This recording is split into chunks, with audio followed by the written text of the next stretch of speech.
This brother is a Hall of Fame caliber MC, a perennial wordsmith. I'm talking about 3 #1 albums, 12 top 10 records on the Billboard Hot 100,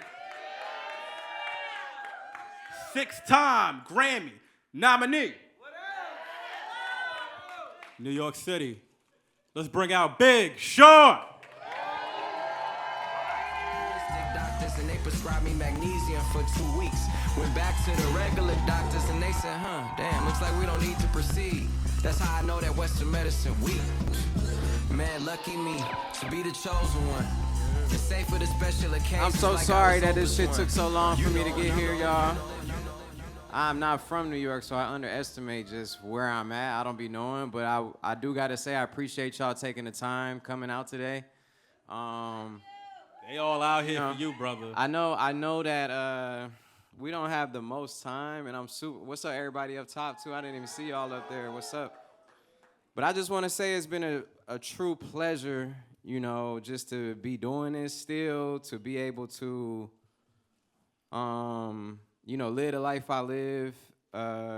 It's truly been a life of being on the pursuit of happiness and actually see it happen, you know what I'm saying? So it's like a lot of people don't get to experience that, so I just got to thank y'all for being able to bless me, my family, take care of my mom, take care of my son, take care of just every aspect of my life. And I hope that the music that I do make can be the soundtrack to some moments of your life, you know what I mean? And I'm an artist that's very...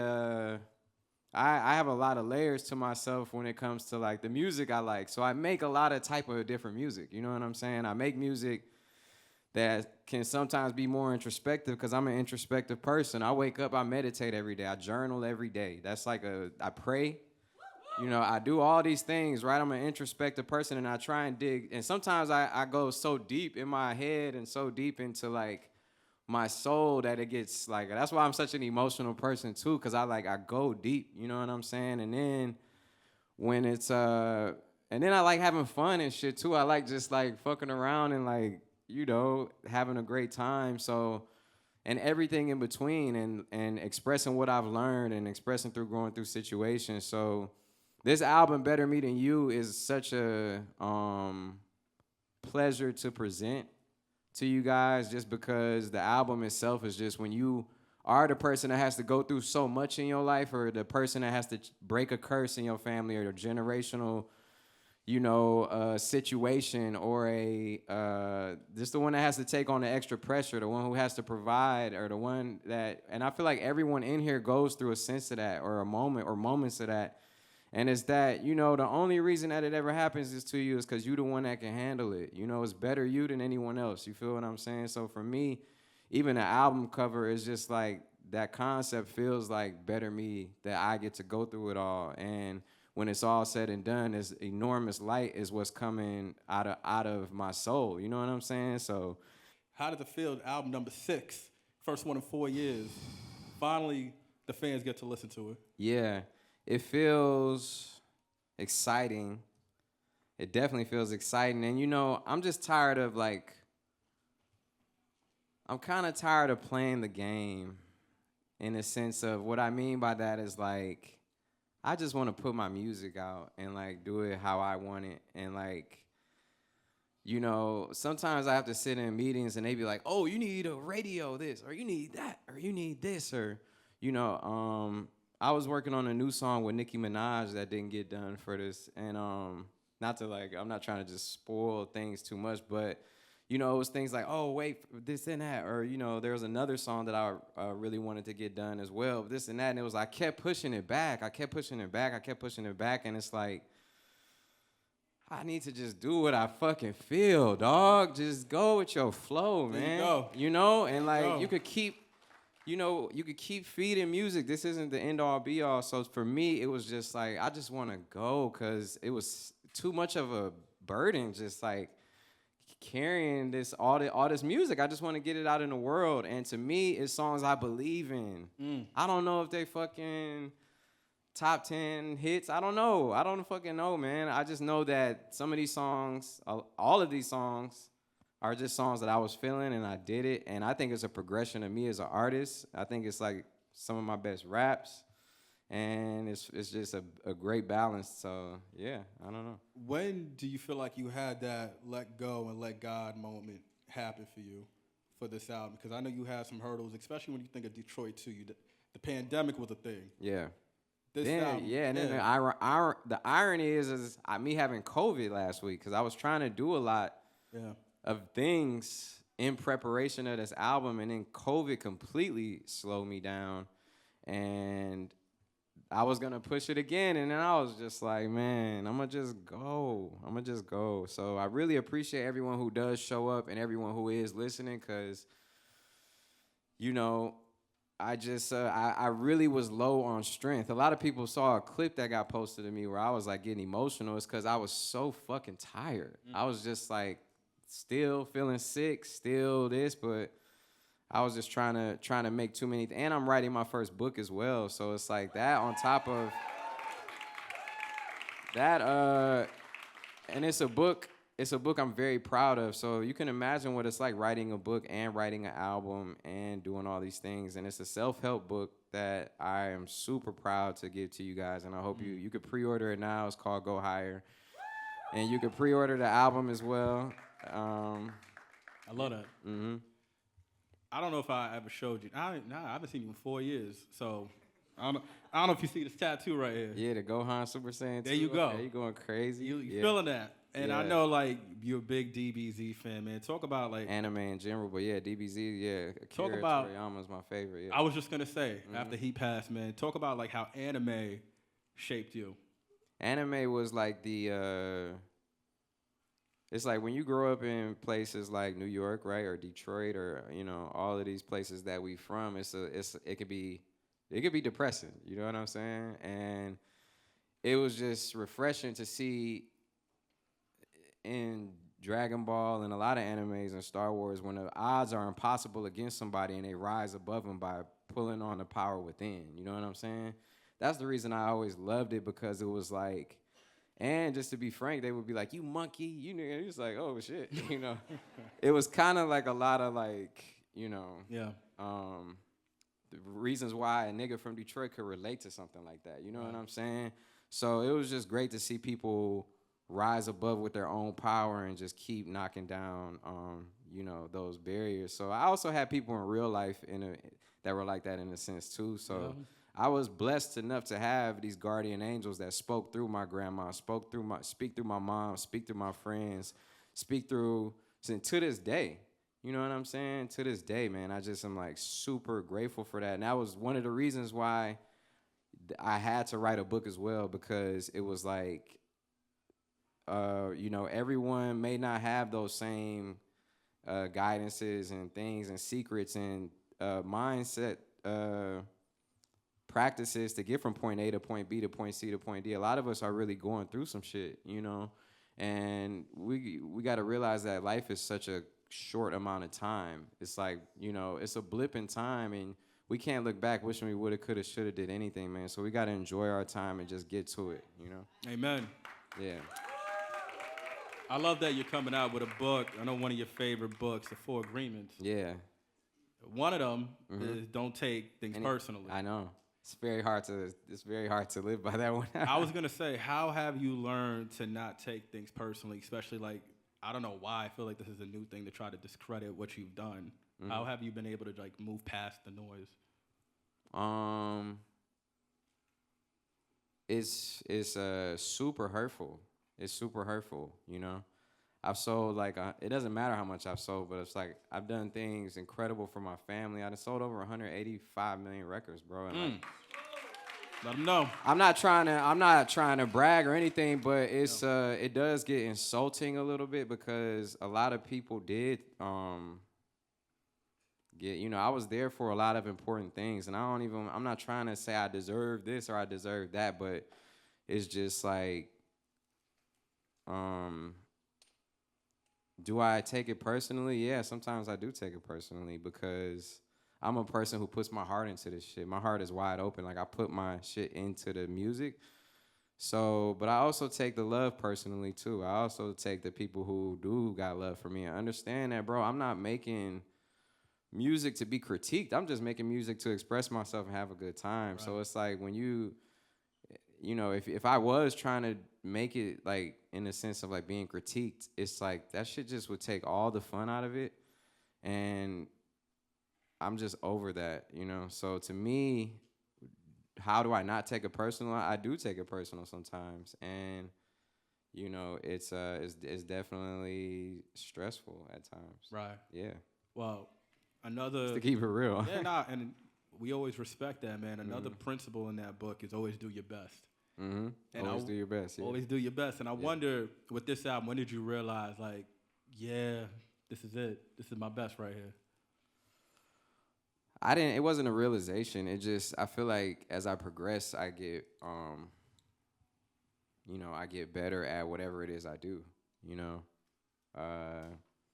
But everyone is also at a different place in their life, you know. Some people may think my first album is my best one. Some people may think Dark Sky Paradise is my best one. Some people may think I Decided. Some people may think whatever they think, and I think that's tight. And that even goes back to like anyone who, you know, whatever, like anyone who has an opinion, it's your opinion, you know. So it's up to me whether I do take it personal or not, good or bad, right? Like the good, if I take the good personal or the bad, it's like you can't, it's kind of hard to take one and not take the other. You know what I mean? So I have been learning to disconnect and just like let go. But with this album, I don't know. I just know it's my best so far, you know. Do I think I could have kept adding to it? Yeah, I think it's 20 songs on here. It's like, could I have made it 24? Yeah. Could I have, you know, could there have been more this and that? Like, I think the features, I think everything about it is right. And there's always something you can nitpick, you know. It's always going to be something that, oh, well, he didn't have that or he didn't have this, you know, whatever. Right. Yeah. I mean, how do you deal with, like, because obviously DSP is a classic, am I right, y'all? Mm-hmm. How do you deal with, you know, the fans that say, yo, we miss DSP Sean, we want Detroit Sean, but you're in a place where you want to follow your heart artistically and make what you want to make? I think that this album has there's especially a song that reminds me of Dark Sky Paradise, and it's a song that I couldn't get cleared in time. I'll probably add to it later. It's with me, Skilla Baby, and Wayne, and it kind of reminds me of like some super Dark Sky Paradise vibes. Ooh. But there are other songs too that give me that vibe. But it's all just essence of the DNA that's like still there. So, you know, I think a lot of times albums are associated with times in your life too. Right. You know, so Dark Sky Paradise was quite a journey. It was that 2015 moment for us. It was like, that was a cool like year, you know what I mean? Like that 2014 to 2016. And then 2016, 2088 came, and then 2017 I Decided and the Metro album, and that's when I was burnt out, you know? Yeah. And the Metro album, I was trying something new. Like Metro was like, yo, why don't you get on the mic with nothing and just freestyle it all? So the fact that I did a whole new thing, I don't write anything down. I do, but I sometimes I take my time. And he was like, man, just get on there and I was just trying it out. So it's like, it was a different type of project for my fans. And like some of them love it, and which I appreciate it. And it's just like, I've been trying new things, but people don't know the different processes that go into every different project. That's why they're all so different to me. Right. Yeah. I mean, you brought up Metro. You worked with a slew of producers, Kanye, Metro, Hit Boy, Alchemist. Yeah. Recently, which producer can you say on this album pushed you specifically, like to go to that next level? Key Wayne too. Shout out to Key Wayne. And my producer Amir Johnson as well, who did the intro on Nip's album as well. Victory Lap. What producer pushed me the most? I don't know, man. That's a good question. I kind of produced a lot of the music on here as well with the producers. You know, I've been doing that since my first album, but I never started taking credit until recently. But there's like Leon Thomas. We have a song on the album that's one of my favorites with Charlie Wilson, and that was very, very motivating to do that song. And Thundercat was also another person that I was excited to work with. That's been my boy forever, you know. So yeah. That's dope. Mm-hmm. You a father, man. Yeah. Yes. I remember. Yes. Shout out to Papa Sean right here. Yes. You know, it's crazy, man. I went Yes. back to an old interview you did in 2017 with Zane. And I remember at the time you were like, yo, I don't think I'm ready for fatherhood because I'm so committed to my art. Mm-hmm. And I'm curious now, how do you balance that drive of wanting to maintain that love for the art, but knowing that you still got to be great for your son Noah? It is a balance that because my son changes. We all change as we grow, right? So he's still 1 year old, and he's just becoming more smart, and just, you know, the bond is just growing, and he's just he's incredible, man. He's incredible. So the balance is hard to leave. It's hard to like have to do something else. You know, it's hard. Even when he was on the road with his mom, with Jhené, it was like hard. You know what I'm saying? Yeah. Even if it's just a couple weeks, even if it's just like not seeing him for that long. But you know, I really am thankful for just the gift it is. It's really a miracle. There's a song on the album where I sampled this Cleo Soul song, Fire. and she doesn't really let people clear her either. So I had to like she was like, I love this song, and made it happen. And there's a bar on there where I talk about how babies choose their parents. You know, that is real talk. And anyone who has issues with your mom or dad, you know, you think, why would I choose my mom? Why would I choose my dad? No way, right? But the thing is that I also say around that time in the song is that God doesn't give you what you want. God gives you what you need. And sometimes the resistance and the things that hurt the most are what you need, because if we are here for this short time and this is our only time to develop our souls, if this is our only time to feel that friction and to feel these emotions that are ups and downs, then that is what you need. And sometimes what you want and what you need align. Sometimes what you want is what you need, and sometimes what you need is not what you want. And to me, when I say, you know, they choose their parent, like I said, I forgot the exact bar, but it's about choosing, you know, how they choose their parents. That's one of my favorite songs on the album. Yeah, I think the sample, I'm trying to remember. It's Know Boundaries. Know that you're loved. Yeah. For Chloe. I gotta ask, man, Mama Sean, you said that she was a pivotal reason for this album coming out, pushing you to say like, she yo. is. Even this morning, cause I ain't gonna lie, I'm not positive for COVID, but I'm still sick. I'm not gonna lie, I'm still like kind of fucked up, and it's like I've been pushing myself, and I never really gave myself an opportunity to rest. And yesterday, I was having one of the hardest days of my life because because I said the album is coming, and I'm like, fuck. Oh, it's really coming. I have a lot to do, you know. But it's just left over. It's just left over. I'm straight. It's just left over. But this morning before the flight for New York, I called my mom, and I was like, Mom, I'm fucking tired. I might have to cancel this shit. And she was like, you don't have the power right now, but use the power of God. She was like, use the power of God. She was like, you may not have the power, but use the power of God, sweetie. She was like, you know, go out and celebrate and be excited about your album, you know? She was like, because it's not coming out, so. Yeah. She was like, get up and just go. And I got up and went, and it was because of her, you know. And everyone though, not just her, everyone around me has been super encouraging. Everybody. Yeah. I'm super grateful for that. I gotta make sure I ask this question too. One of my favorite records, I hope you play it tonight, Million Pieces. And you said a line in there where you were like, yo, about your pops, how he wanted to pursue acting, just didn't pan out. Yeah.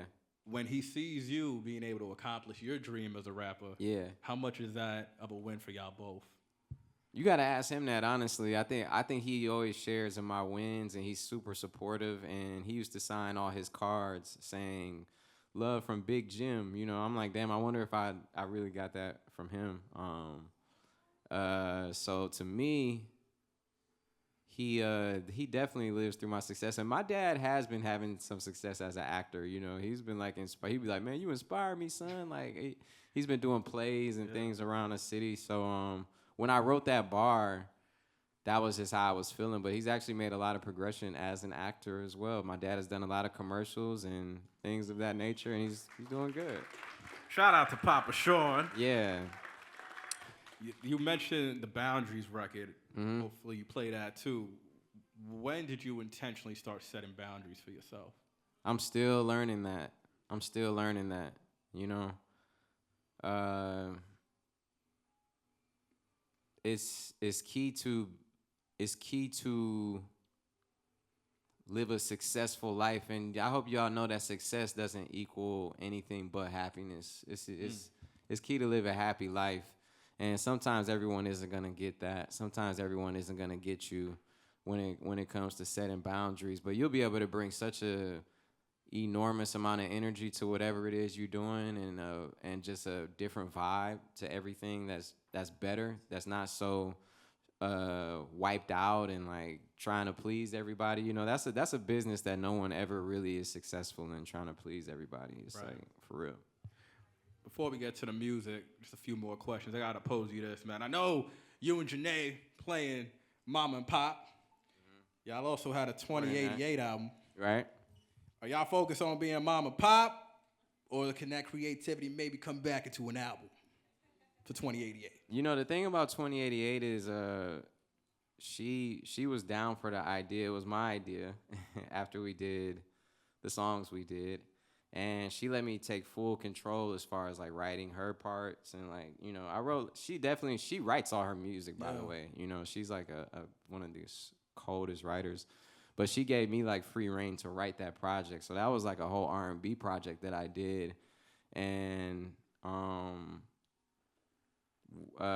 it was just it was a passion project, and it's something that kind of got like a cult following over the years. You know what I mean? Like when it first dropped, it was kind of slept on a little bit, I'm not gonna lie. And then like it kept picking up more and more.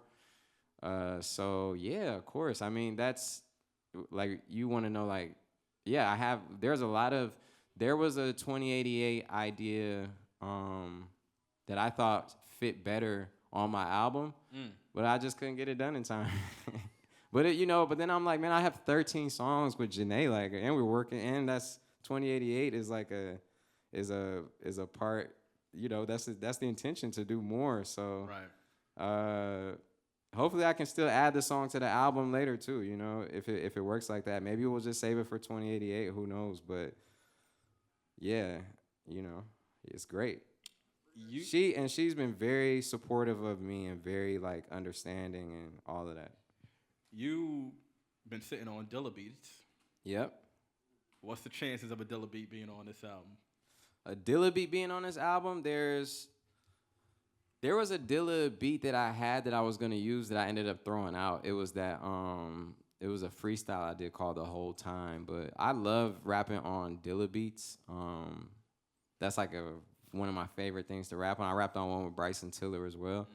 And we meant to get that up on streaming services, but we never did. But you know, to me, it's important to keep the legacy of producers like Jay Dilla alive that has such an impact on me, you know. And there are so many things. Like, I definitely want to do a side quest project with Alchemist. Oof.